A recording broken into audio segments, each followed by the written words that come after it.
What's up, everyone? Welcome to my channel. And I found this really interesting paper recently came out, as you can see, just a couple of months back. And it's about federated learning, zeroth-order optimization, and dimension-free communication. So pretty high claims. And in this video, we'll talk about the summary of the paper, and we'll discuss the key highlights, what's the main contribution, and the ideas behind the claims in the paper. So let's get to it. All right, so first the title, Achieving Dimension-Free Communication via Zeroth-Order Optimization. So there's a few key terms here. Dimension-free is huge. We'll talk about it, what this part means. And federated learning, as you guys know, if you're new to federated learning, it's like a domain of machine learning where we don't have centralized data for machine learning training. So each client basically stores their own data, and then there's a central model, and then there's client models. And there's multiple rounds of machine learning training happening locally on the clients, and then the aggregation of the gradients happen on the central server. That's just most basic federated learning. And we'll also talk about zeroth-order optimization and how this is the key, guys, for this dimension-free communication. Now let's get to it. So in the abstract, these guys discuss novel dimension-free communication, trajectory FL, strategy for FL, leveraging zero-order optimization techniques. And this is the key. So their main claim is reducing the communication from of D to of 1, the constant communication cost, irrespective of the model size. Now this is big because when we are doing federated learning with large language models, and any model with a large number of parameters, D basically means number of parameters in the model. And so in typical machine federated learning, the clients basically, after each round of training or after a few rounds of training, they send their parameters to the central model, and which is very communication, like it's a lot of bandwidth. If you're having very large local models, then there's a lot of bandwidth required to transfer these parameters over to the network. So the idea is how we can get rid of this D, which is, instead of being dependent on how large the local model is, if we can do some sort of federated learning with constant, like some constant parameters being transferred irrespective of the model size. It's a very big claim, but obviously the key to their claim is zeroth-order optimization. We'll talk more about that as we move down this text. Let's get to the introduction part. So they talk about communication cost for one participating client scale linearly with model dimension, and this is, as we talked about, it's excessive, and there's a lot of communication overload when talking about large models. Now they talk about this thing. This is one of the key factors. By leveraging low rank assumption, we rigorously show that our proposed algorithm achieves a convergence rate independent of the model dimensions. So they're talking about this Hessian matrix of the loss function that often exhibits lower effective rank. Now it's not a new thing, like previous papers have used this concept. There's a paper that they've cited, it's called MESO, Memory Efficient Zeroth-Order Optimization, that recently came out, I think in Europe's 2023, and they use this assumption to reduce this, reduce the space bandwidth required for fine-tuning large language models. So it's the same concept that these guys are using in federated learning. And the idea is, let's talk about what's a Hessian. So a Hessian matrix is basically, all right, so what's a Hessian?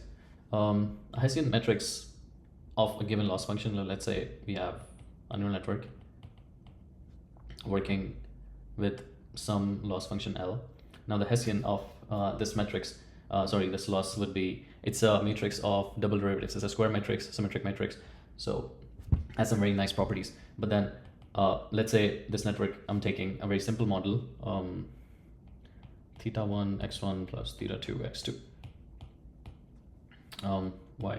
So this is my function, then it'll be, I think, yes, del theta 1, del theta 2, del square L, yes, del theta 2, del theta 1, and then this is del theta 2 square. So as these parameters increase, this basically, it's a square matrix, so we basically keep adding these terms in this matrix. Okay, so that's a Hessian matrix of a network. And then what they're saying is there's an assumption that the Hessian matrix of a loss function often exhibits low effective rank. Now, what does that mean? This basically means the Hessian has a lot of eigenvalues equal or like very close to 0. So almost tending to 0, a lot of that. So now what does that mean? A lot of eigenvalues close to 0. Now what does that mean? This means if I'm looking at the curve of this loss function, let's say this is the convex loss function. Now all the eigenvalues of this Hessian would be positive. So will be greater than 0. And there'll be large positive values. That means, you know, there's a local minima that exists. And then if you do stochastic gradient descent on this curvature, then you'll eventually end up in this minima. Now, if there's a lot of eigenvalues at a given point, so we talk about Hessian at a given input in this function. So if a lot of eigenvalues are equal to 0, that means this loss at that point is basically somewhat flat. So when I'm talking about parameter optimization, theta 1 and theta 2 in this case, we're talking about what's, if the Hessian is like has low rank, that means there's a very low probability of us, like if I'm changing, let me get here. So with stochastic gradient descent, what happens? We have learning rate and then del theta 1. This is how we optimize the parameters. Now this part, basically with low rank, it's not gonna change much. So if the loss function is flat, we won't be really changing at a given step this gradient. So next they're talking about, in theory, the convergence rate of top k depends on both the model dimension d and the hyperparameters k. So yes, if you're sending the number of parameters, like top k parameters, it's dependent on the number of parameters in the model. In this work, they get 2 O of 1 independent of the parameters, and zeroth-order optimization is the way they do it. So let's get to this part, like what is zeroth-order optimization? Zeroth-order optimization is basically the idea of estimating gradients. Let's talk about this. So in regular stochastic gradient descent, which is the first order optimization, we basically, let's say, have a parameter and then you modify a parameter based on the gradient of the loss function at that point for that parameter, right? This is how STD optimizes for each parameter in the model. Now, zeroth-order optimization basically talks about how we can estimate this gradient. So going back to the theory, like how do we estimate gradients of a function? Let's say f of x, then the gradient can be estimated by you calculate f of x plus epsilon, and right, we read about this, like this is how you estimate the gradient of a function. And the idea behind, if you don't know why this works, I can also quickly explain it. So let's say I have this function f of x has a curvature like this, and if I'm at this point, this is my x, this is my x plus epsilon, this is my x minus epsilon. Now if I calculate f of x plus epsilon, and then I also calculate f of x minus epsilon, and then I subtract this, so I basically subtract this and this, the value at this point and this point, and divide by, like basically find the mean of these values, we get the gradient estimation. So we'll get, moving up, we'll get a positive value. If it was going down like this, then f of x minus epsilon will be greater than the x plus epsilon, so it'll be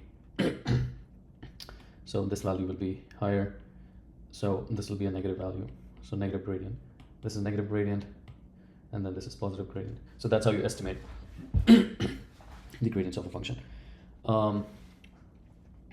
Now, how can you do this? Now, this is a very important idea. Let's understand this for a second. The idea of zeroth-order optimization is we can get rid of the backpropagation in the neural network, and I'll tell you why. So I have a neural network. At any given point x, we calculate f of x, and then in one forward pass, let's say I have a parameter theta 1, theta 2, theta 3, theta 4, right? Let's say my neural network has 4 parameters.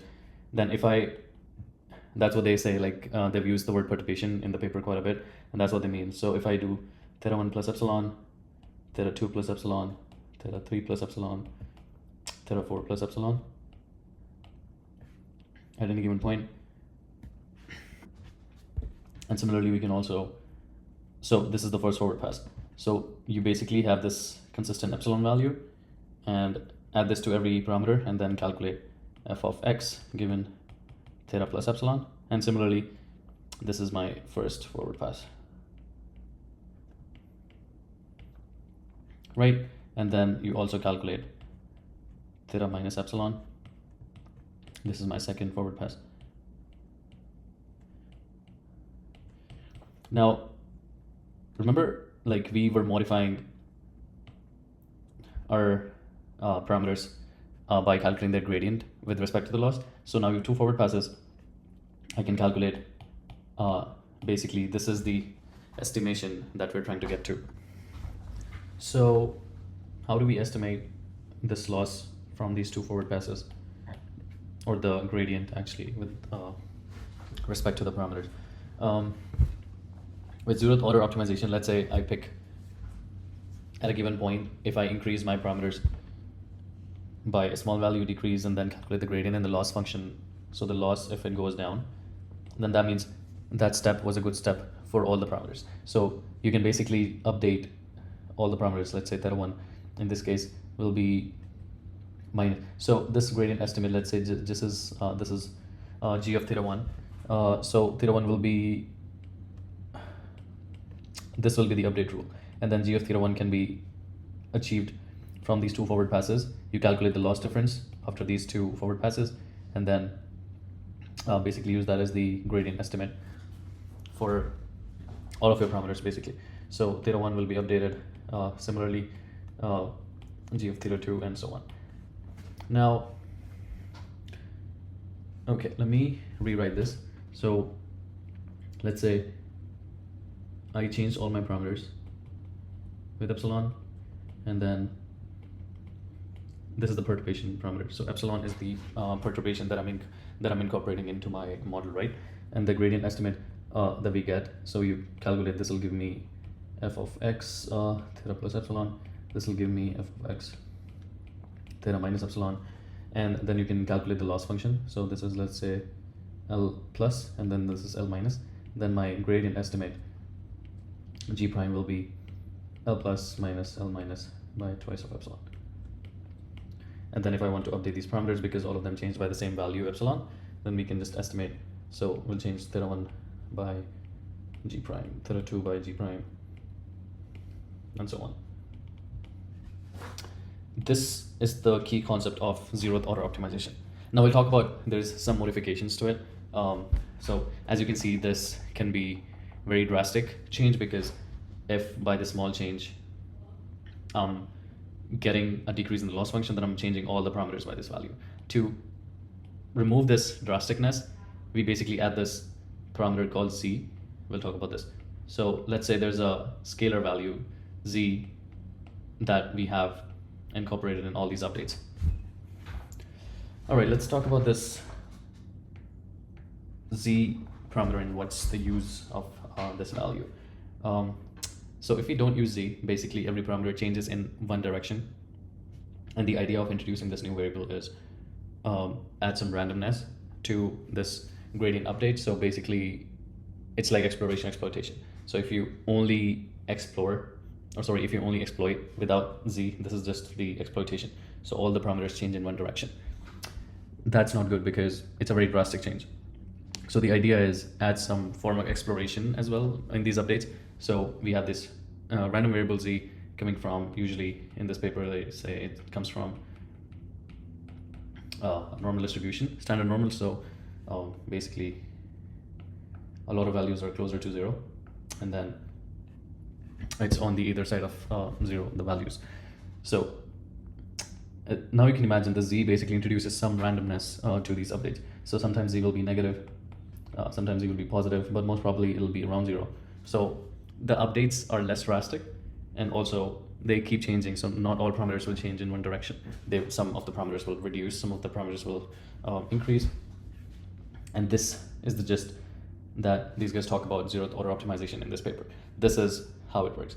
You estimate the loss value with 2 forward passes, and then calculate this gradient estimate, and then change each parameter based on these gradient estimates, and then introduce this new random variable z coming from a standard normal. That's the idea. Now let's go back to what these guys are discussing. Zeroth-order relies solely on function evaluation.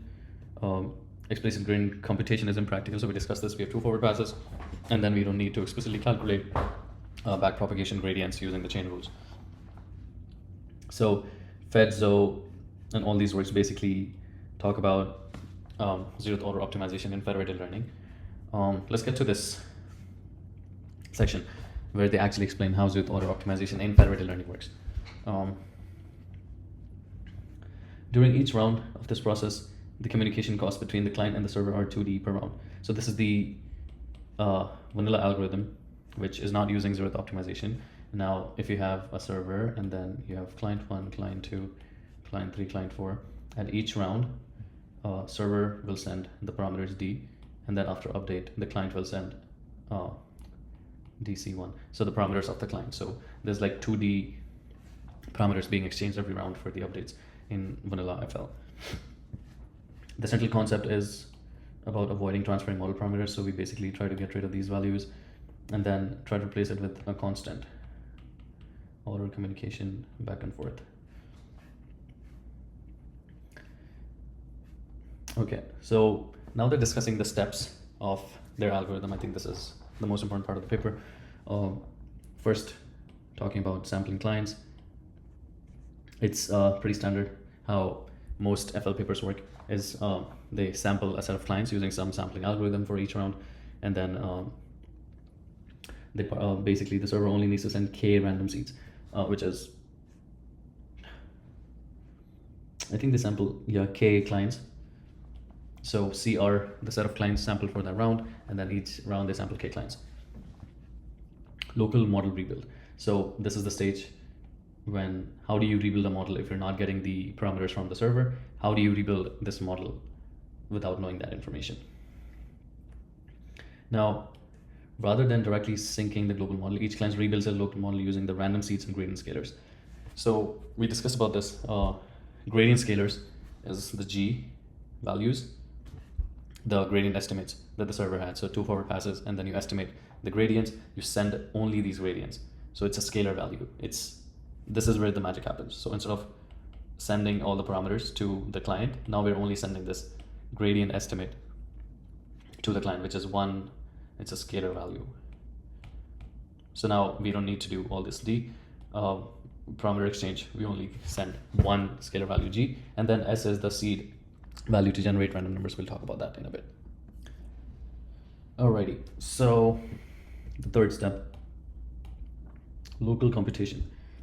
After having the local model, each client runs k local updates.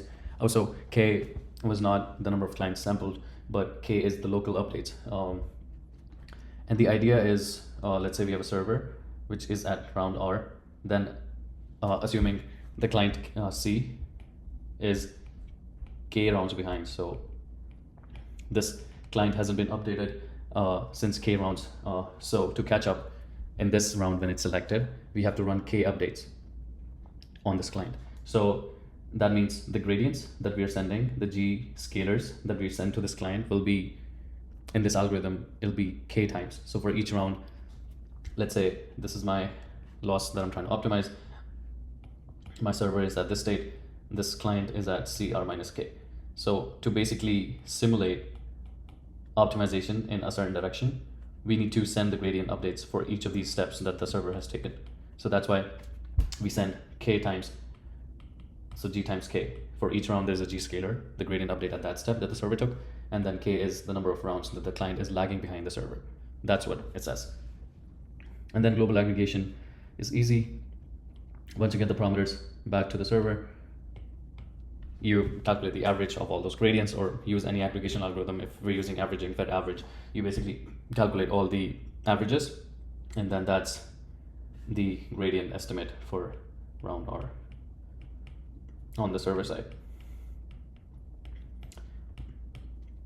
So estimation happens, we send k gradient steps, and then you can imagine going back to what we described here, the local updates, how they happen is for each of the parameters, we need these gradients. So we have these gradients for each step, and then z, which is a scalar, another scalar that adds randomness to this process, can be generated for all the parameters locally on the model. So we don't have to send this z vector to the clients. It can be generated locally on the clients, which is the gist of this paper. So we only send g and then random seeds to generate these z vectors for each client. And that's what's it's explaining here. We have k steps, g, the gradient steps stored. We have random seeds stored to generate the same sequence of random numbers for the clients that happen at the current step, at any prior step. And then clients basically catch up. They fetch their k gradients, and then local update happens with the z being generated locally. And you can understand, like, z was the main bottleneck when we talk about federated learning. This is the dimension of the z vector is for all the parameters in the model. So if we have a large model, then the z vector will be large. So this is of order of d, but then this is generated locally, so we don't have to transfer it to the clients. All right, great. You guys made it till almost the end. So that was the gist of the paper.